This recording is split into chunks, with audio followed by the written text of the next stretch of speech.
to be with you again. I think last time I was here, I was in a tent that way, I think, and it was rather nice. Actually, a lot of people from Cedars Park came that day too, which was a bit intimidating to me because I'm a bit out of practice at in preaching to larger congregations. So if somebody thinks I'm leaving them out, I'm sorry about that. I'm going to try and include you all. Now, what I want to do, well, let me ask you a question. How are you progressing in your Christian life? Not how were you a year ago or 2 years ago or 5 years ago, but how are you at the moment? Why is it people start going to church and why is it they stop? In many ways, those questions find an answer in the chapter we're going to look at, and it's in John chapter 6. So if you've got a Bible and you'd like to follow, you see, the people we meet in this chapter are not so very different to many of us or many of the people we know or used to know. People who came, people who looked, people who stayed for a while, but people who left. And that's a really challenging thing, isn't it? Because we can all think of people who seem to start well and progress for a time, and then something happened, and now they're nowhere to be seen. Now, some of them may have gone to different churches, that's fine. Some of them may be in a different town or county or whatever. But there are those as well who seem to grow cold. Something seemed to switch in their minds and hearts, and they lost the desire to progress and to follow Christ and to remain with his people. And that's a disturbing thing, isn't it? And Jesus touches on that subject towards the end of this chapter. So I'm going to read a few verses. This is a kind of a selection because it's quite a long chapter. So I'm going to read verses 1 and 2. So we're in John chapter 6, and then we'll go to verse 25, and I'll read on a little bit further after that. So Jesus is doing miracles. Jesus is healing the sick. Jesus is causing a stir, creating a following and an interest. Sometime after this, Jesus crossed to the far shore of the Sea of Galilee, that is the Sea of Tiberias, and a great crowd of people followed him because they saw the miraculous signs he had performed on the sick. So that's a key there. Why did they follow him? Because they saw something. They saw something miraculous, and they saw that he was doing people good. Then Jesus went up on the hillside and sat down with his disciples. The Jewish Passover feast was near. Now we're going to go right down to verse 25. This is after Jesus has fed the 5,000 and after he has walked on the water. So two great and surprising and shockingly clever things have taken place. But we come to verse 25. So the people follow him. They're on his case. They're tracking him. When they found him on the other side of the lake, they asked him, "Rabbi, Master, Teacher, when did you get here?" Jesus answered, "I tell you the truth. You're looking for me, not because you saw miraculous signs, but because you ate the loaves and had your fill." In other words, they hadn't read the signs, but they had had a good meal. Do not work for the food that spoils, but for the food that endures to eternal life, which the Son of Man will give you.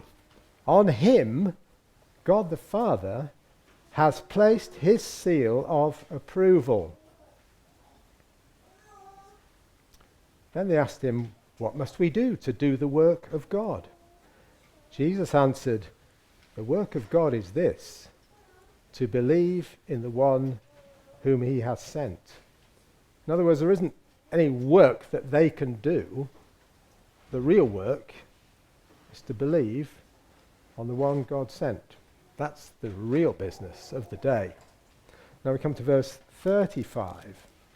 Then Jesus declared, "I am the bread of life. He who comes to me will never go hungry, and he who believes in me will never be thirsty. But as I told you, you've seen me and still you do not believe. All that the Father gives me will come to me, and whoever comes to me I will never drive away. For I've come down from heaven, not to do my own will, but to do the will of him who sent me. And this is the will of him who sent me, that I shall lose none of all that he has given me, but raise them up at the last day. For my Father's will is that everyone who looks to the Son and believes in him shall have eternal life, and I will raise him up at the last day. At this, the Jews began to murmur against him, because he said, I am the bread of life that came down from heaven. They said, is this not Jesus, the son of Joseph, whose father and mother we know? How can he now say, I came down from heaven? And then we'll come to verse 52, and that's the last little section.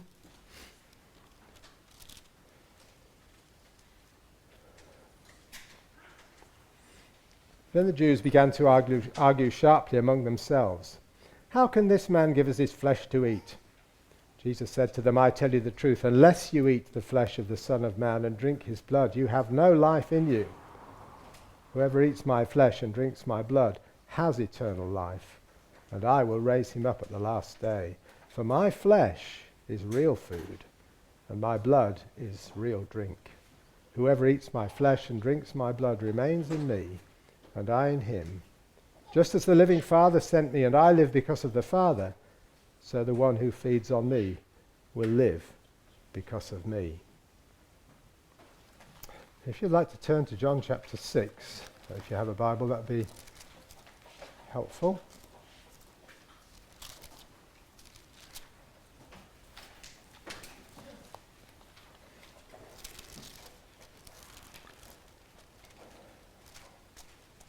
So what's going to be your exit strategy? I had the mixed blessing of listening to Thought for the Day on Radio 4 about a week ago, and the guy who was speaking mentioned a new development with WhatsApp. Anybody here on WhatsApp? Didn't put your hands up, but probably quite a lot are. Well, apparently now there's a revised policy for group members to exit without being named and shamed. So maybe now this is the moment you've been waiting for. Because it's one thing to get in, but it can be hard to get out, can't it? Some months back, I actually left a WhatsApp group.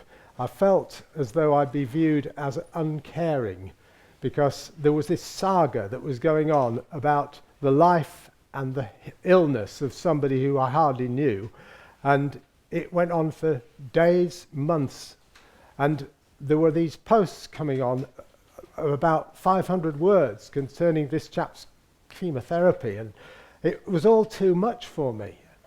I didn't really. I'm very sorry for the man, and I really feel that I would have liked to have done more to support him, but I didn't think my contribution on WhatsApp was going to make a huge difference to the medical team and their success. So I did the terrible thing. I bailed out from WhatsApp. Now, if I'd waited till last week, I'd have got away with it completely, So I wondered whether people thought I was an uncaring man because I'd left the group.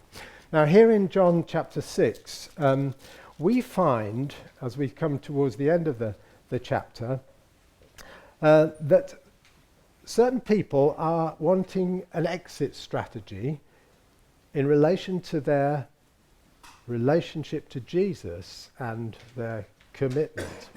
So read verse 66. From this time, many of his disciples turned back and no longer followed him. Do you want to leave too? Jesus asked the 12. Simon Peter answered, Lord, to whom shall we go?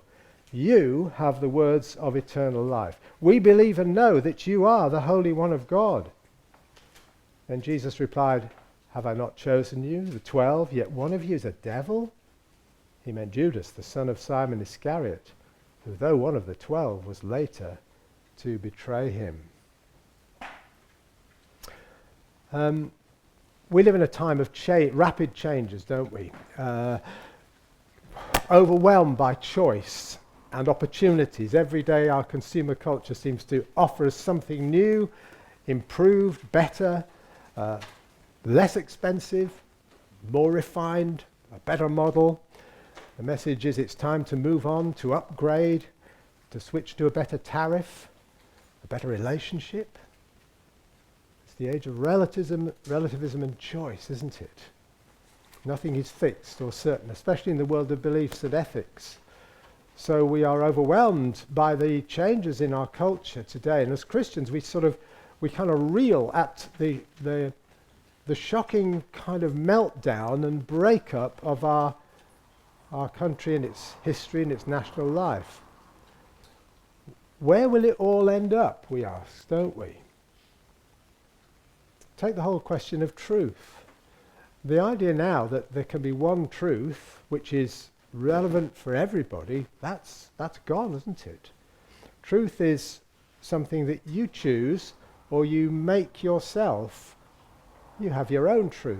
So what's true for one person may not be true for another. And in this chapter, it's not a matter of uncertainty as to what's true. The problem is that the people have cottoned on to something that is very certain, and that is the cost of following Jesus. They're beginning to realize that to become a true disciple of Jesus is not going to be an easy journey. And the things that had drawn them into his circle in the first place, he seems to question and challenge. So, for example, he said, you seek me not because you saw the miraculous signs. In other words, because you understand what God is saying to you through the miracles. You've come for the free food. That's what's drawn you. You've eaten a free meal. You found somebody who can put bread on the table free of charge. Well, that's quite an asset, isn't it? If you've got a man like that on hand. And by the way, I've healed a few sick people as well. Well, that's going to be useful, isn't it? And then later on it says, one of the reasons they signed up was in order to make him a king. Well, if they could get rid of the Roman occupation force, that'd be another good thing, wouldn't it? And all the time, Jesus is sort of bursting their bubble and narrowing things down to this question: what do they really make of him? Have they seen beyond the miracles and the signs? Are they beginning to grasp the true significance of who he is and why he came?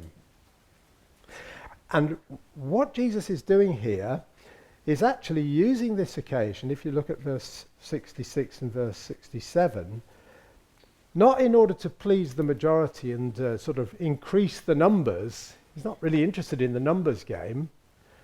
He's using it to nail down the commitment of his true disciples. Look again at verse 66 and 7. From this time, many of his disciples, we could call them second-class disciples, verse 66. Many of those disciples turned back and no longer followed him. And then Jesus turns to the 12, who are also disciples, but we could call them maybe class 1 disciples. Not in the sense that they're better people, because we're all saved by grace. But clearly they're the focus of his real interest. Do you want to leave too? Jesus asked the 12. Simon Peter answered, Lord, to whom shall we go? You have the words of eternal life. In other words, Jesus is putting his own disciples to the test. He's contrasting those who are genuine in their relationship to God through faith in Jesus with those who are kind of on the bandwagon, following the crowd, going where you can get an easier life, a good deal, a free meal. Jesus doesn't seem to be making life easy for people, does he? And that's because he measures life by a very different scale to the ones we tend to use. For Jesus, it's always more about quality than numbers, isn't it? Genuine faith rather than popularity. Let me try and illustrate my point.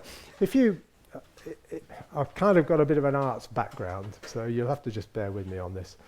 And I don't want to be cranky or weird or anorak or anything like that. But if you go to the National Gallery, especially on a Saturday, there are always crowds looking at the paintings by Monet.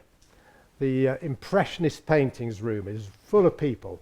And often these people, well, they only go to see the Impressionist paintings because they're very striking. And they have this sensational impact. They're kind of wow, aren't they? If you ever go there, you'll see paintings which, considering the time that they were done, were kind of, well, almost psychedelic in their use of colour.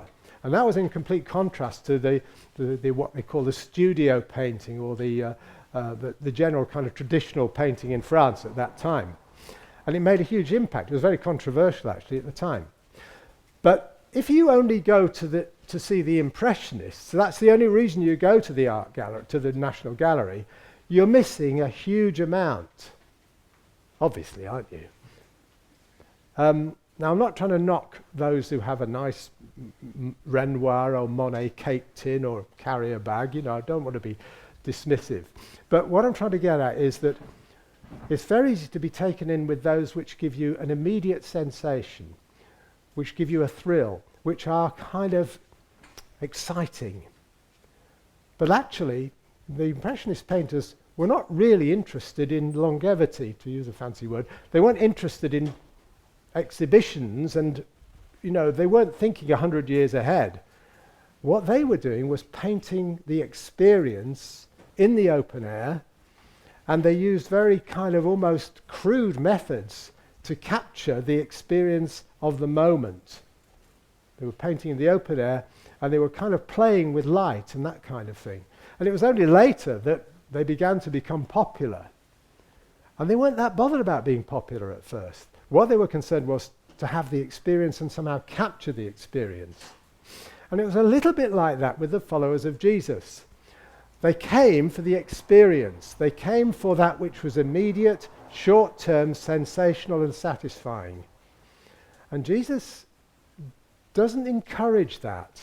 In fact, he says, if that's why you've come, you won't really be satisfied. I've come down from heaven to give you something much, much more profound. I've come to deal with the heart. I haven't come just to satisfy your material, physical needs. Those things are important, and God does give good gifts. But if you only live for the things of this present world, if those are your priority, if you just want a better life, or happiness, or a better job, or security, or happy relationships, and that's the extent of your kind of planning.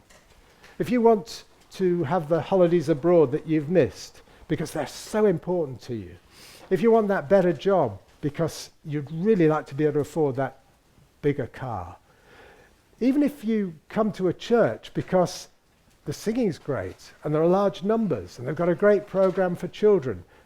Now, I'm not saying those things are wrong in themselves, but we need to go beyond those things and ask, have we really begun to discover who Christ really is? And why we need him above everything else that this world can offer us. You see, it's very easy to sit in a group like this and feel kind of comfortable. It's very nice to be with good people. It's very good to be with people who stand for the right things: integrity, truth, trust, honesty, who value marriage, who value relationships according to God's design, who are concerned about the state of our country, the fact that we seem to be unraveling. It's good to be amongst those people. It's good to hear ethical teaching. It's good to be confirmed in the things that you know are right and find out that those are the things God says are right. All that's good. But you could have all that and still not feed upon the bread of life. See, Jesus says it's happened in the past that people, you go back to the Old Testament, they were there with the crowd. They were part of the children of Israel, of the community of the blessed, if you like. But if you read the letter to the Hebrews, it's all about the fact that probably the majority didn't really believe. And that's really disturbing, isn't it? It'd be very, you see, I can't see your hearts and you can't see each other's hearts. But God can see all of our hearts. And he knows what we're really about. And it's very unsettling to read a passage like this. It's not meant to make us feel cozy. It's meant to make us feel quite uncomfortable. And it's not a passage that I would preach on very often, and you might not invite me back. You might think, well, this guy's a bit of a hard nut. We don't want him again. We want somebody who's going to cheer us up. And this guy's going down to all these passages about leaving, signing out, exit strategy. But the fact is that many people who latched onto Jesus did so because the idea was going around that he was going to bring in some sort of revolution. He was the quick fix Messiah. He'd come to challenge the status quo, to give them back their country, to throw in miracles which would solve their health and wealth problems. But once his real purpose began to dawn on them, well, that was different. And so he says these very offensive things. He's almost provoking them, it seems, in verse 53, doesn't it? You see, on the back of 52, the Jews began to sharply argue among themselves, how can this man give us his flesh to eat? I don't know if you've ever been, as a Christian, when you witness to people and you can sense the point at which they begin to be uncomfortable. And then you ease off, you back off at that point, don't you? Because you don't want to lose a friend, or you don't want to upset people. We want to be nice to people, don't we? But you ought to share your faith because they need to hear about Christ, especially in a secular culture where nobody else is going to tell them. But you get to that point of kind of decision where you've begun to sort of tread on their toes a little bit, and they begin to get a bit tense, don't they? And at that point, you sort of want to ease the tension. So you talk about the weather or something like that and say, oh, you just kind of keep it low key. Jesus doesn't do that with people, does he? He ups the ante, doesn't he? So they begin to whinge about him in verse 52. And then he says, I tell you the truth, unless you eat the flesh of the Son of Man and drink his blood, you have no life in you. That was not something you said to Jews. That was really going to wind them up. Unless they were prepared to ask, what does he really mean by saying that? You see, Jesus is putting people to the test all the time. He wants them to realize that where they're at is not where they need to be. Those who are already on the way need to progress further. Those who are on the brink need to weigh up the consequences of an exit strategy. And so he increases the pressure, and he actually begins to up the ante. Because there are all kinds of things that are in people's minds which are kind of nibbling away at their relationship with God, or their inclination to follow God. There's pride, peer pressure, money. They're standing in the community. They're standing with their family. There are all these things that are constantly nibbling away at us as Christians, aren't they? Or as those who are kind of weighing up whether to go a step further with the Lord or with God's people.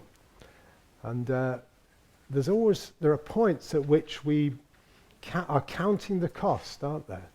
What do people think? What will people think of me at work if I start going to church, or if I bail out the golf club on a Sunday and start going to church? What are my friends going to think of me? What are your friends at school or college going to think if you start getting really serious about it? See, it's very easy to put Jesus in a box on Sundays to lead a sort of double life. We all tend to do it, don't we? It's very easy to be an enthusiastic Christian when everybody else is being an enthusiastic Christian, isn't it? Cheerleaders and all that.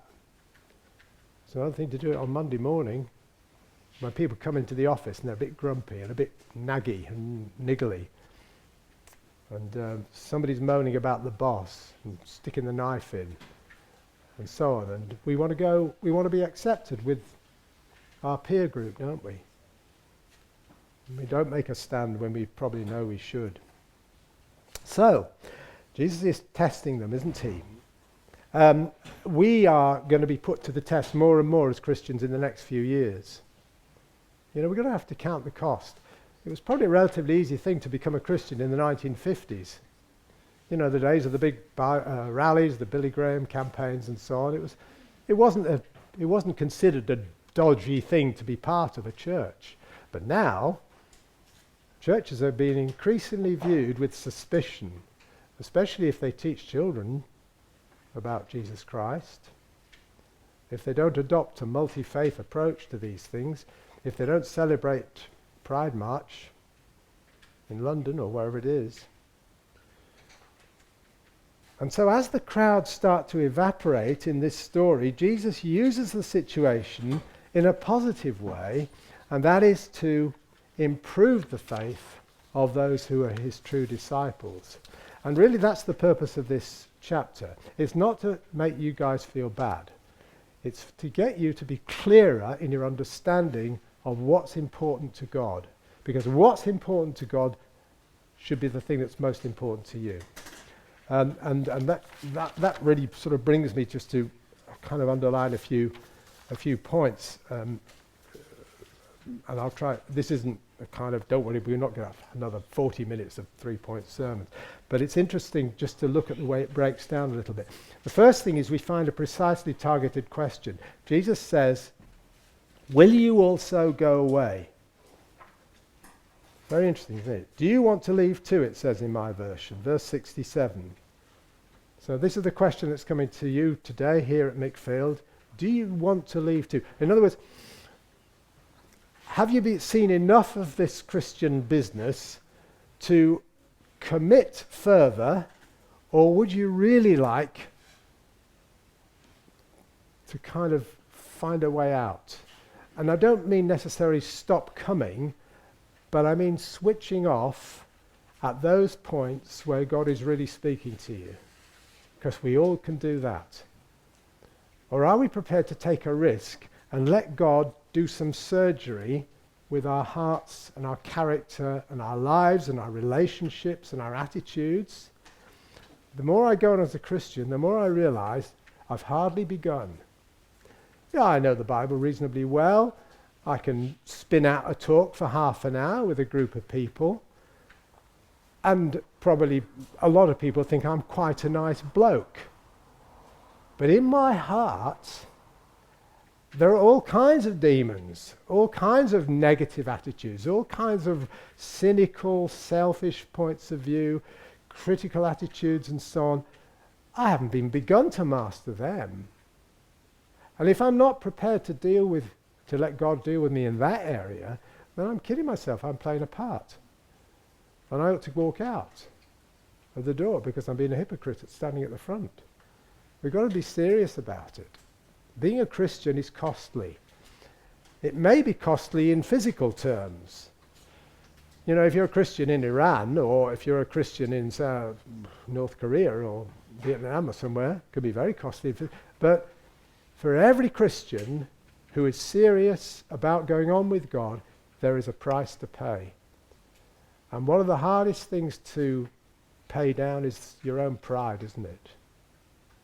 You know, I can put you to the test on that. How are you when somebody criticizes you and it's just a little bit over the top and a bit unfair? I mean, how are you when you're criticized anyway? We all get edgy, don't we? You said you'd pack the dishwasher and you didn't. But we jump to our own defense very quickly, rather than say, yeah, I'm sorry.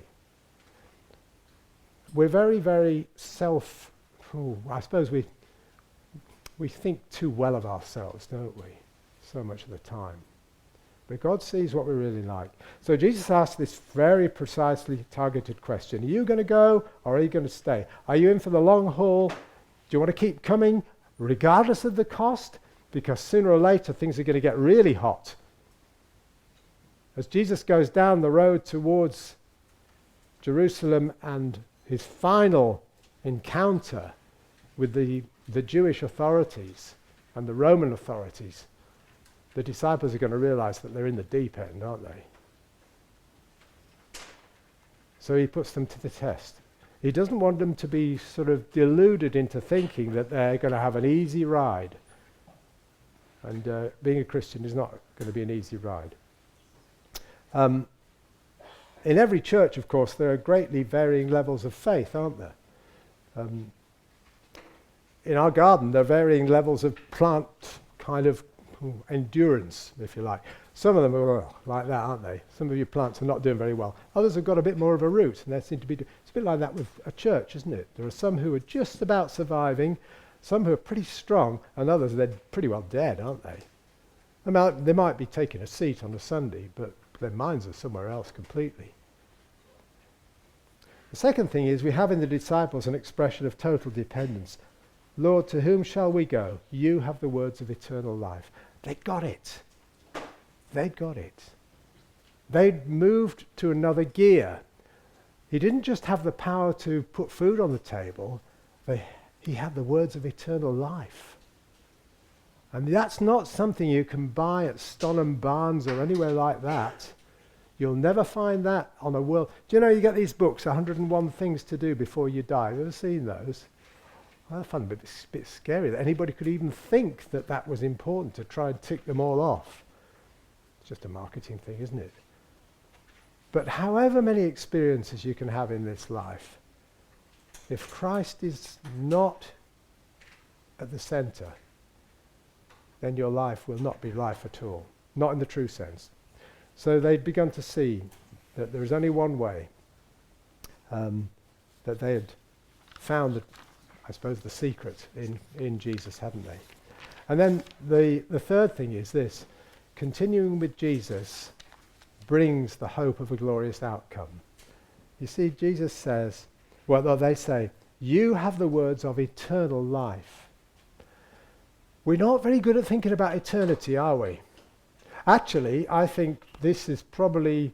Do you know what? I was on a bus yesterday to Woodbridge. I got talking to a lady who's on the seat behind me. Dogs are good starting points, are they, for a chat? And she had this nice dog, and I quite like dogs. I haven't got one at the moment, but I used to have a few dogs. And we got chatting anyway. And she began to say, do you know what she said? This is a gift, isn't it, for a Christian on a bus. Do you think it's nearly the end of the world? She said that, she said to me, do you think we're in the end times? I thought, wow, you don't get that every day, do you? I said, well, not being pre-millennial or anything like that, I said, it could be. But whatever the times and whatever the occasion, God is speaking to us every day through his creation. And we had a really good talk on the back of that. And it came to an end when we got to the bus stop in Woodbridge, because she was going on to Aldborough. Anyway, and I gave her Mark's Gospel, and she seemed genuinely interested. And it was a great opportunity. But it was the way she said, do you think we are getting towards the end of time? And I said, it's possible. And if it's not today, it will be someday. And that's what Jesus is saying here, and that's what the disciples are beginning to realize, that he hasn't just come for our present life now, he's come to offer eternal life in the future. Because when we die, it is not the end of us. That is what secular science is telling you. You have a soul that will continue forever and forever and forever and forever and forever ever. And where will it be? That's the question, isn't it? And these disciples had realized that he had a handle on eternity that nobody else had. You have the words of eternal life. And we believe and we know that you're the Holy One of God. You see, they'd seen the light. They'd seen that Jesus is not just another prophet, not just a great social reformer, not just a great kind of champion of good values or anything like that. Not a revolutionary, not somebody who's going to give them a better deal in this life, transform the health service, provide guaranteed harvests, all those things. They were looking beyond all that because Jesus was looking beyond all that. And if you read the text carefully, Jesus says, well, it's apparent that Jesus is really concerned not with the short-term interests of the world, but with doing the will of his Father, which is to gather in, to redeem and to gather in those who the Father had included in his great plan of redemption. So as we draw to a close, and thank you for listening and staying awake today on such a hot day, let me just ask you, are you secretly wanting to find an exit strategy? And as I said, it may not be actually leaving the building, but in your heart, you've kind of locked the doors and shut them out, shut him out. Or are you wanting to go on and discover more of this life that Jesus can give, and to find the fullness and the joy and the deep satisfaction and the lasting treasure, solid joys and lasting treasure, none but Zion's children know. I'll leave it with you. Jesus, it says, many of his disciples turned back and no longer followed him. Do you want to leave too? Jesus asked the 12. Simon answered, Lord, to whom shall we go? You have the words of eternal life.